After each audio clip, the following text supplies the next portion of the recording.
Welcome to another episode of Savor Food and Body. Today I'm talking with Jenna Hollenstein, a nutrition therapist, meditation teacher, and author. She's written three books that I know of, maybe even more, and countless articles. And her most recent book is Intuitive Eating for Life: How Mindfulness Can Deepen and Sustain Your Intuitive Eating Practice, which was just released in December. Was that right? Yep. And so we're going to talk a little bit more about that today, and really how to enhance our intuitive eating practice. What does that even mean? And then also, the reason I wanted to have Jenna on in particular is because she's a meditation teacher, how she sees that intertwine between intuitive eating, meditation, mindfulness. Jenna has been featured in Forbes, Wall Street Journal, U.S. News and World Report, Health, Lion's Roar, Mindful, Vogue, Elle, Glamour, Women's World, and Fox News. And she's just definitely an authority in this crossover between intuitive eating and meditation. So Jenna, it's a real pleasure to have you on the show today and to learn with you today. Thank you. I'm happy to be here.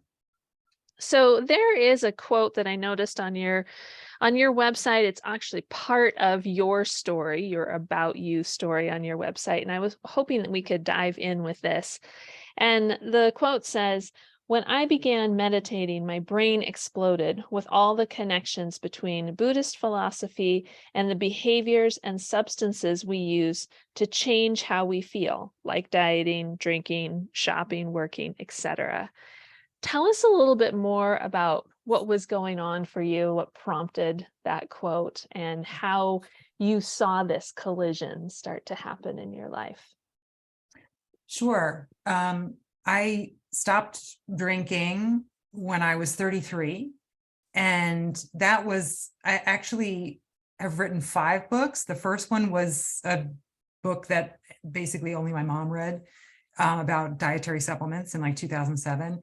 The second one, though, was my experience quitting drinking, because what I found back then was that all of the alcoholism memoirs, and I read most of them, were all about the roller coaster of addiction, and it ended when the person decided to get sober. And I was like, well, what about that sober life? You know, where are the books that sort of reflect what it's like to now live your life, go to the places, be in the relationships without the, anesthesia of alcohol? And so I self-published a little memoir called Drinking to Distraction. And that was published right before I started my intuitive eating practice.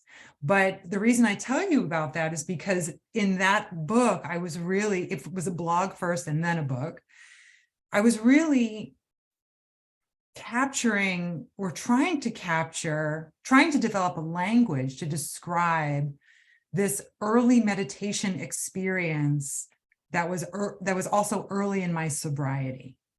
And so my perceptions of what meditation was going to be like were very different from what it was. I mean, even at a very basic level, I thought I was going to have my eyes closed. And my meditation teacher, Susan Piver, offered graciously to, teach me meditation and to keep in touch with me about my practice. And the first time she gave me instruction, she's like, the eyes are open with a gentle downward gaze. And I was like, what? Like, that totally conflicted with my peaceful Buddha Jenna, imagination. And then the other main thing was that it wasn't about like transcendence. It was really very earthy and pithy and real, and about being where you are. And what I realized very quickly, because as a lot of people do, they pair meditation practice with study of the teachings. So practice and study go hand in hand. One of my favorite teachers is Pema Chodron, because I feel like she has this unique ability to translate the teachings for a Western mind, specifically a Western woman's mind. Everybody else, I need like help dissecting the teachings. When she writes, I feel like I understand it. And, she talks about like the messy, smelly, fertile ground of our actual day-to-day experience, and how that is where you wake up. You don't have to go to some other plane to wake up, you know? And so I started to realize my issue, and what I had a lot of difficulty with, and that was reflected in my use of alcohol, was staying with myself, you know? And I was someone who was sort of like too much, like a lot of us feel too much growing up. I'm bigger, you know, I'm taller. So I was always like more body than other people knew what to do with, and louder and opinionated. And, you know, I hadn't quite learned to silence myself early in life. I got really good at that later, which is not a good thing. But in studying and practicing, I learned to stay with myself and to stay with my moment-to-moment experience, noticing the sort of waxing and waning of emotional states, thoughts, physical sensations, all of those things. And that as you train yourself to stay through sitting, you also are training yourself to stay off the cushion, right? As you're walking about your life and you're encountering things that make you uncomfortable, things that maybe would have triggered a desire to drink, maybe would have triggered, you know, shopping or going on a cleanse or binging.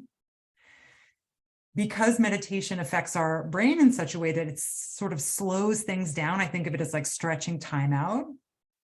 You can see yourself, you know, and one thing that my teacher, Susan Piper, has said is like, when you can see yourself in real time, there are choices that become available to you that you just don't have when you can't see yourself. And so it was about a year after I quit drinking that I really started to meditate and to study. And I have this image of sitting in my last apartment in Boston before I moved down to New York, on the floor in front of some like trunk, you know, where I had set up my shrine. And I could see the gaps between thoughts.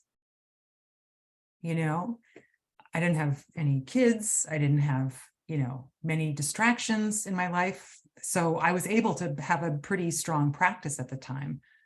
And I felt like I could see those moments where nothing was happening. And then I could accumulate the habit of sitting with myself on crappy days, on irritable days, on agitated days, on happy. I mean, all of, you know, you develop this familiarity with yourself in all of your states.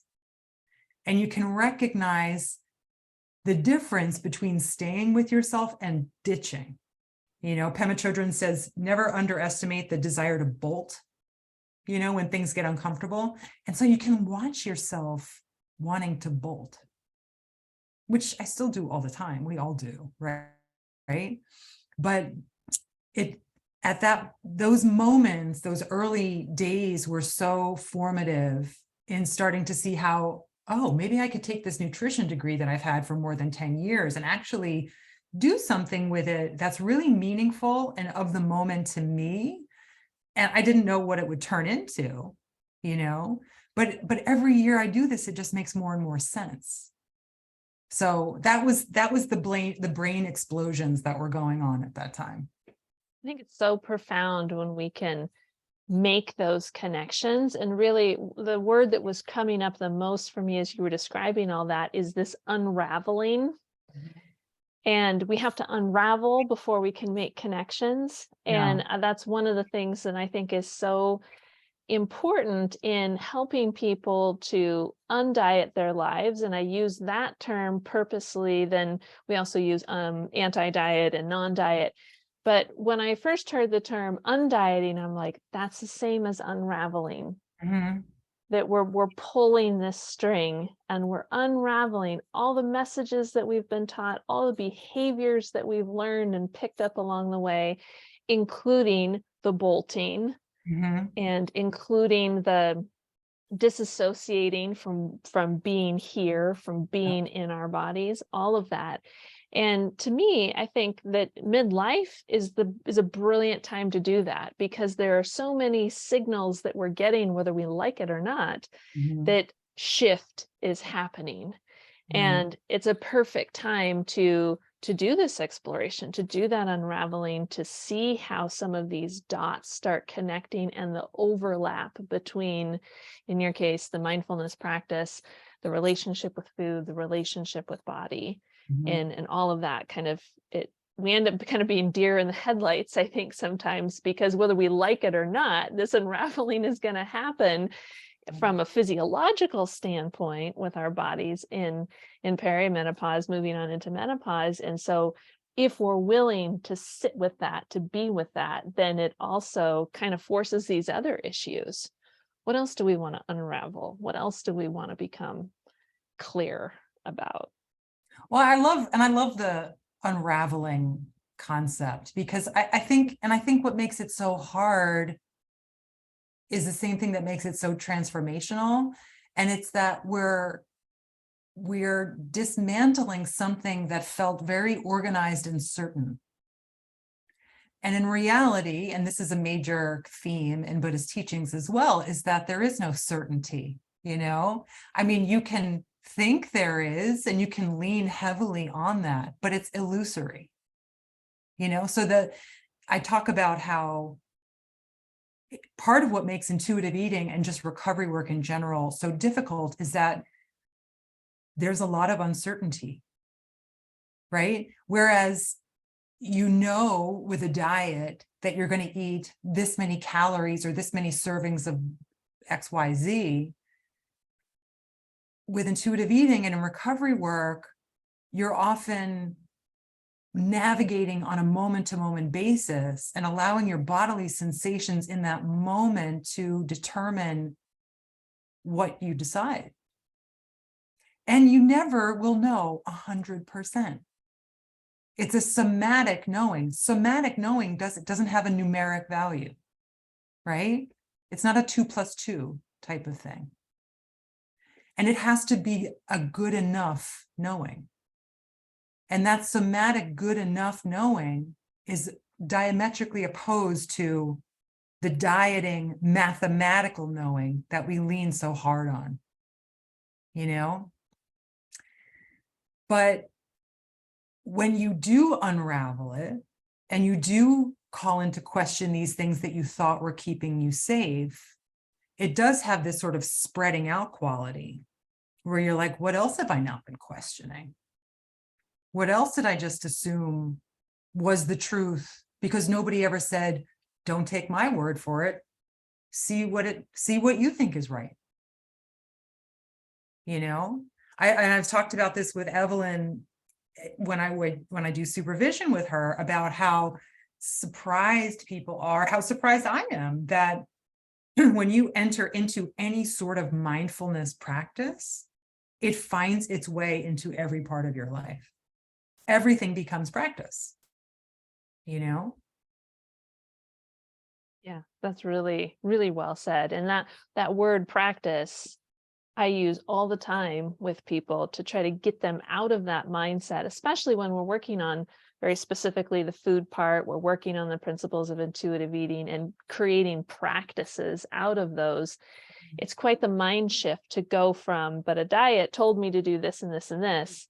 And they have this very linear way of thinking about things. And so just that word itself, practice, is hopefully it lands in as a compassionate, jarring Hmm? way for them to go, oh, there's no perfection with this. There's no perfection with practicing. We build skills, we get stronger at those skills, but we don't arrive somewhere. And there we are. Like with a diet, you arrive, you've lost X number of weight, and now you've arrived. Now what do? You just keep Right. going, I guess, so that you keep that weight loss off, or whatever is the illusionary promise. Yeah. Right. Yeah. Yeah, I find the word practice to be more spacious, you know? Um, And I think similar in meditation and similar in intuitive eating, it's almost like we need to develop a new language to describe to our best ability, to the best of our ability, what's going on internally. And to me, obviously I like words because I write, but they never quite do it, right? But you can be creative in how you try. And so practice is one of those things that takes on a different personality for different people, you know?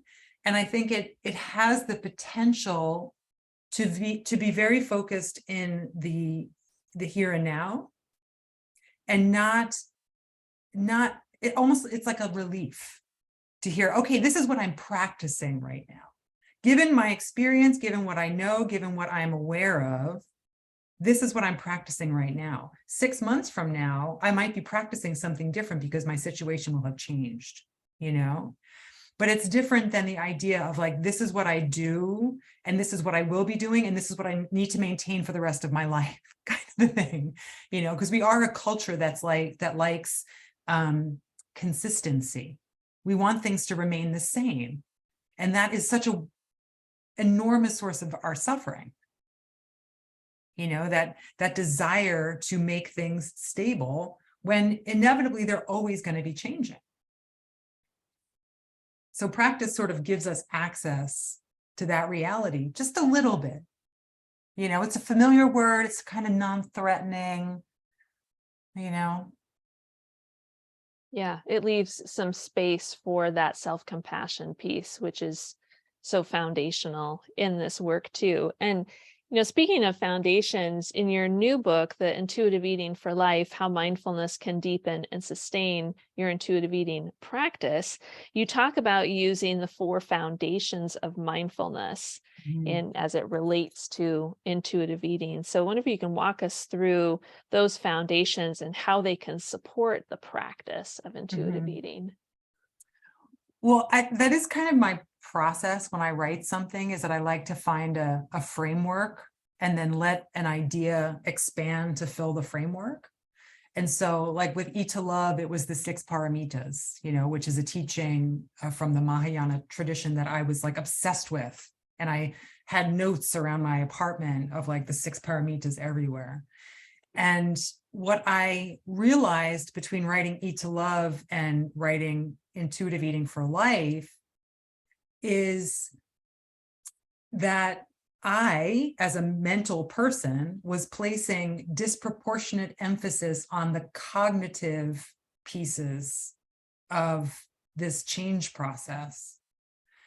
And this evolved both in my nutrition stuff and in my meditation stuff. You know, again, it's not like I was trying to transcend the body, but I was in a way leaving out the body, you know? And so my meditation instruction started to be much more about how, you know, establishing the posture is the most important thing, right? Because if you don't have this thing, this body, there is no practice. You don't get to do the things that you love. You don't get to be with the people that you love, you know? And so I think I was learning it as I was writing Eat to Love, and then it was hitting me in different ways as I went on. And so what I like about the 4 foundations of mindfulness is that they begin with the body. And I say in the book a couple of times, I think that mindfulness of body is the beginning, middle, and end of the practice, just like the simplest meditation technique is sort of like the beginning, the middle, and the end of meditation, you know? And so much of intuitive eating, as you know, is about tending to the physical body, right? In terms of hunger, fullness, satisfaction, movement.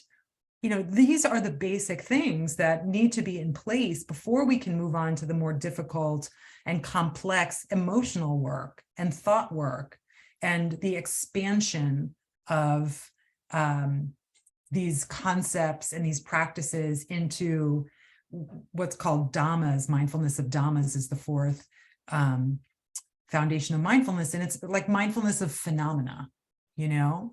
And so the body has to, yes, you can contemplate these other things, but the body piece has to be the constant piece. even if you need to take a step back from the difficult emotional work or the cognitive distortions, you still need to be addressing the body's basic needs, because that will help you come back to that work. But if you chuck the whole thing, that will send you back into the chaos of, bebopping between binging and restricting, or some other polarity in which there's a pendulum swing, So that just worked for my evolving understanding. It's not the end all be all, but I love exploring a framework in that way, because then you take an idea and you kind of plug it into this framework, and then you just see what grows there. And it's, there are tons of things like that in Buddhist philosophy. Yeah, I think that's helpful. It's a helpful way to organize the learning in a way. And I remember also doing supervision with Evelyn Tribbley and talking about the principles of intuitive eating. And she said, when you go and you write a book, they want you to write a book and kind of this, it has linear steps to it. Right. But we don't actually practice that way with intuitive eating. I mean, sure, it's helpful for rejecting the diet culture. That is principle one. That's pretty foundational. And it can be helpful depending on the person's situation. That gentle nutrition is explored more later into the practice. I love that. I love those same things that you have to reject first, and you have to, there's a lot of work before you can approach gentle nutrition. I respond to the same thing.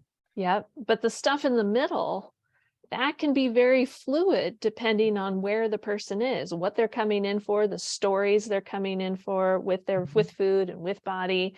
And so it doesn't have to be this, okay, we checked off that principle and we checked off that principle. And sometimes we might get up to the emotional work like you're talking about, and then we have to kind of circle back around and go, oh, wait, like, do you see how you weren't noticing your hunger there, or you weren't honoring our hunger? So we ended up in this emotionally distressed place. And so we kind of, I see ourselves almost as weavers. We're helping our clients and students weave these principles together, but it's a framework, like you said, to help people try to understand their relationship with food and their body better.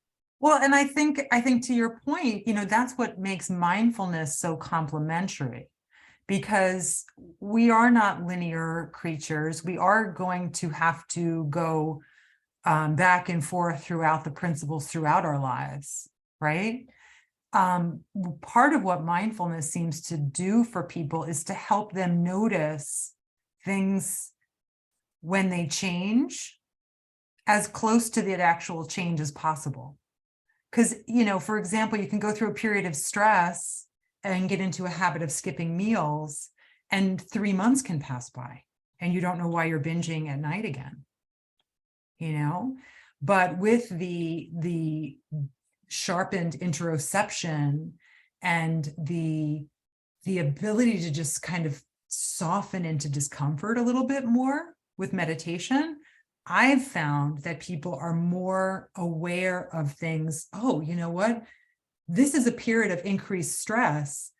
I should try using a structured eating approach during this time, because I know my pattern can be to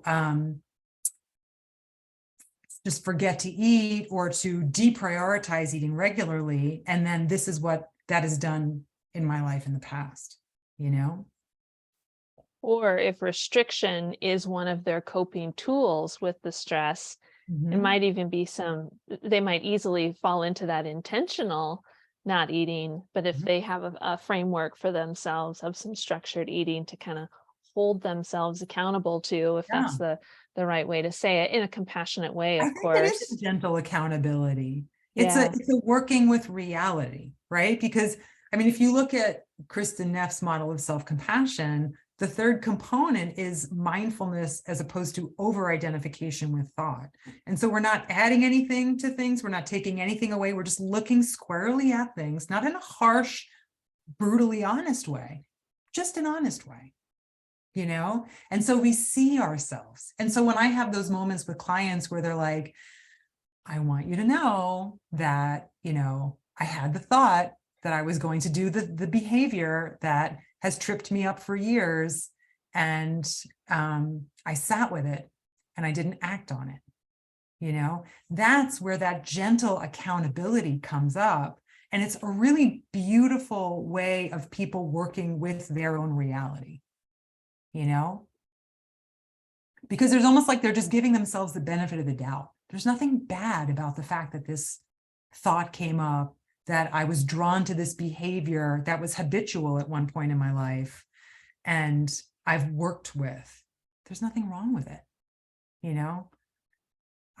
It's manageable for me, even if I act on it. I'm always just trying to feel safe and okay. Could I be compassionate towards myself for that? I think that's one of the big misconceptions with self-compassion that my clients often feel, or maybe they've heard in the past, of like self-compassion is letting yourself off the hook. Right. And it's quite the opposite of that. It's the noticing, it's the awareness. Yeah. And it's helping the person to try to connect those dots of, oh, I see why I might be compelled to go engage in this behavior. And, oh, it's because this stressor was popping up or this situation popped up in my life. And so if we don't have that compassionate lens, then it's really harder to connect those dots. We end up in shoulding world and shoulding conversations with ourselves. Well, right. And I think it's in such stark contrast to the concept that's not always stated explicitly, but it's understood implicitly, that self-aggression will move us toward our goals. And so the fear is that self-compassion will move us away from what our goals are, Right. But that is sort of paradoxical thinking. So in a meditation, with a meditation practice, and how can that specifically support intuitive eating? You've kind of talked about this a little bit, but I'm wondering if we can get a little specific to midlife in general. And full disclosure, we are both midlife women and riding through the changes that our bodies and minds are going through. And so how can we help bring this intersection of meditation, mindfulness, intuitive eating into midlife? And maybe midlife can even enhance our practices, and our practices can help us maybe tolerate midlife a little better or embrace midlife scenarios a little better. It's funny because people sometimes will say, oh, I really want to do this process, but I'm going through all these transitions right now, and I feel like it's maybe not a good time. And I'm like, that might be the case. Or a transition might be a perfect time to start to change things up,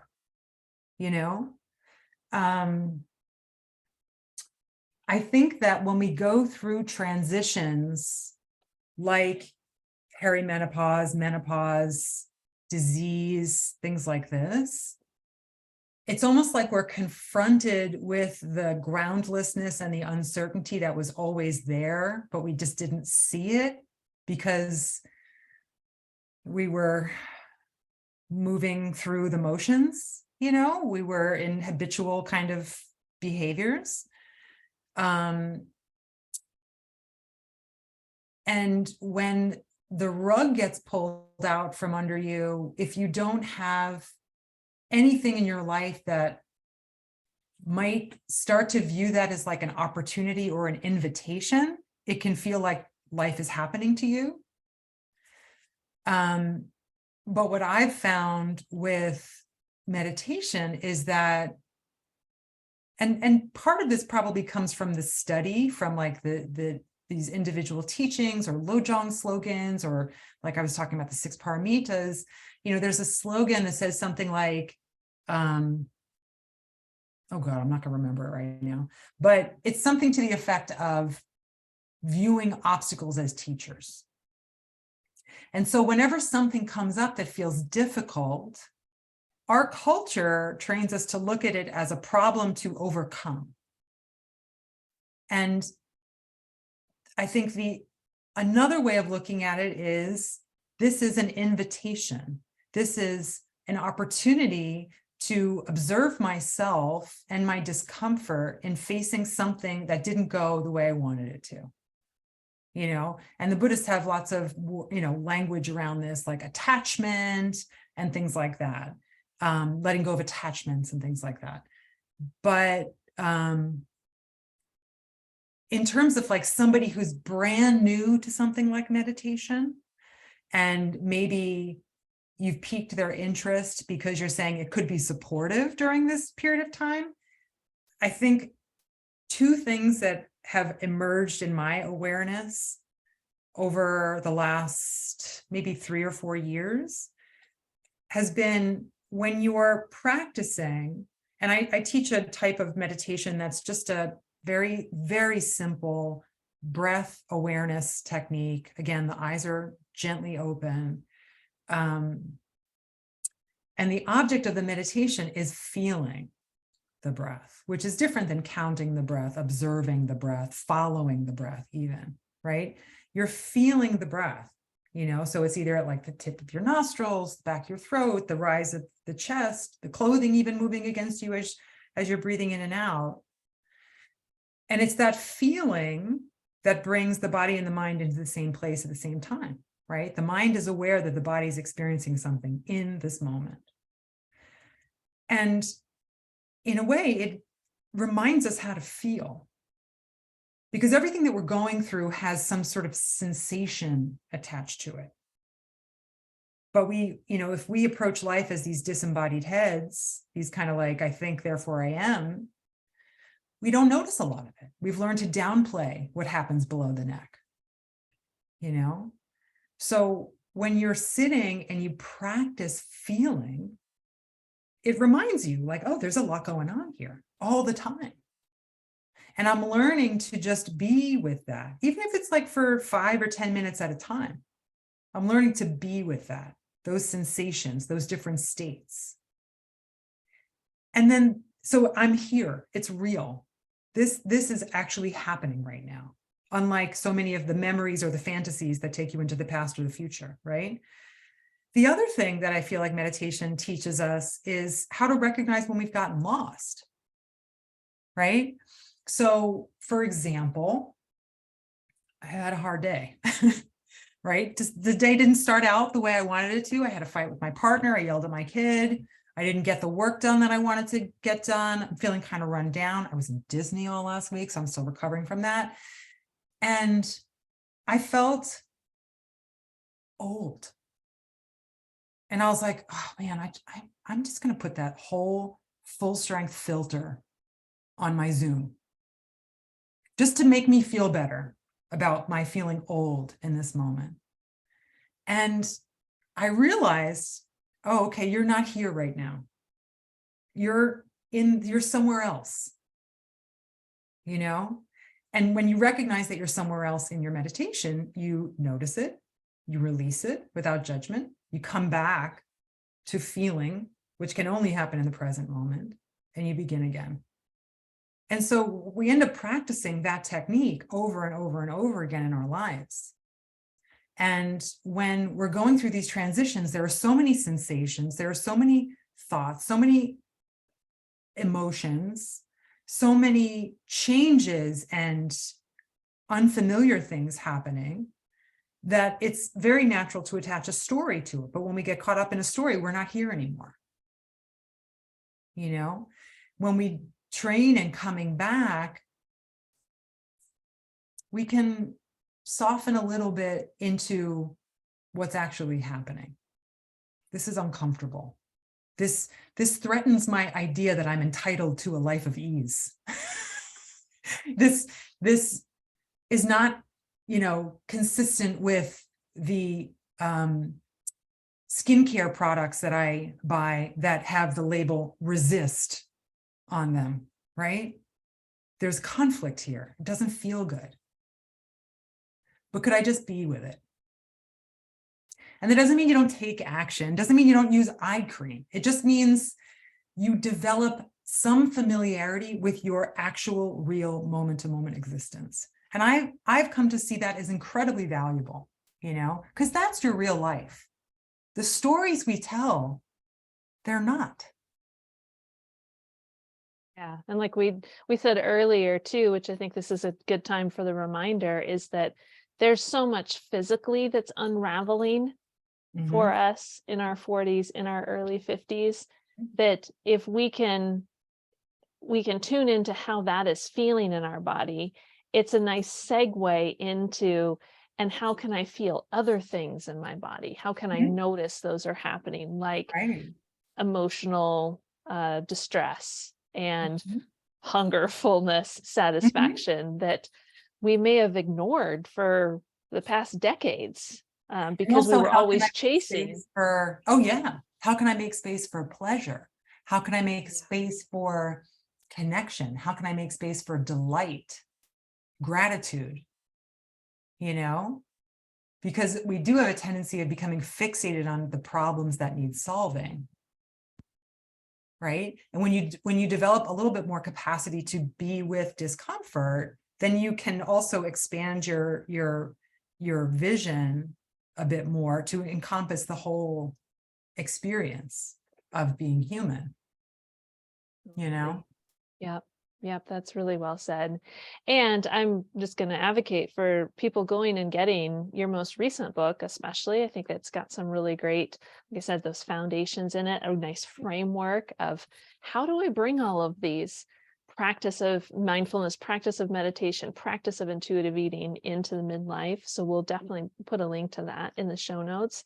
And is there anywhere else, Jenna, you'd like to send people to introduce them more to your work, or any offerings that you have coming up? I think that probably the best thing for people to check out is I offer a free meditation for intuitive eaters every Wednesday morning at 9:15 Eastern time. And I record it and send out the recording every week. And it's a 45-minute gathering. It started as 30 minutes, but that wasn't enough time. And we sit and practice meditation for 10 minutes. We do a little reading that has to do with intuitive eating. And then I usually will dissect that a little bit and look at how mindfulness can be brought together with the intuitive eating concepts.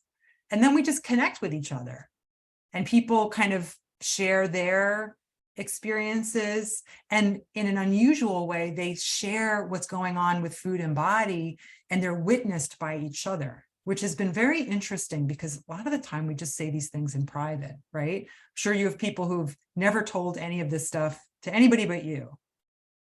And so to say some of these things out loud that we learn to struggle with shamefully and alone in front of other people who are like, totally, is like, oh, that's different, you know? So, I mean, that's I think where people can experience really this intersection of intuitive eating and meditation the most. Yeah, I love that. That sounds like a nice introductory way too for people that aren't familiar with meditation, or I've definitely made the recommendation to plenty of my clients, but it's different to be going and doing it in a community like that Yep. versus, oh, sure, I'll just go download this app and maybe I'll try that. But it can feel intimidating to go and try it and, just willy-nilly on your own. So I love that idea. That's great. Great place to Well, send and when folks. you practice with other people, it makes it more likely that you will use that app, right? To maintain the thread, to hold on to the thread of the practice. So practicing meditation with others is really important to a lifelong meditation practice, even if it's virtual, even if it's on Insight Timer and you notice that there are people, 40,000 people at the same moment practicing meditation across the globe. Just knowing that. Yeah, knowing that you're there in that common humanity, working with your stuff. Yeah, Yeah. Well, Jenna, thank you so much for this conversation. This has been great. It's been an honor to learn more about your work, and I'm looking forward to maybe even attending one of those meditations, and that's been on my list for a while. And again, thank you so much for sharing your wisdom with us today. my pleasure. Thank you.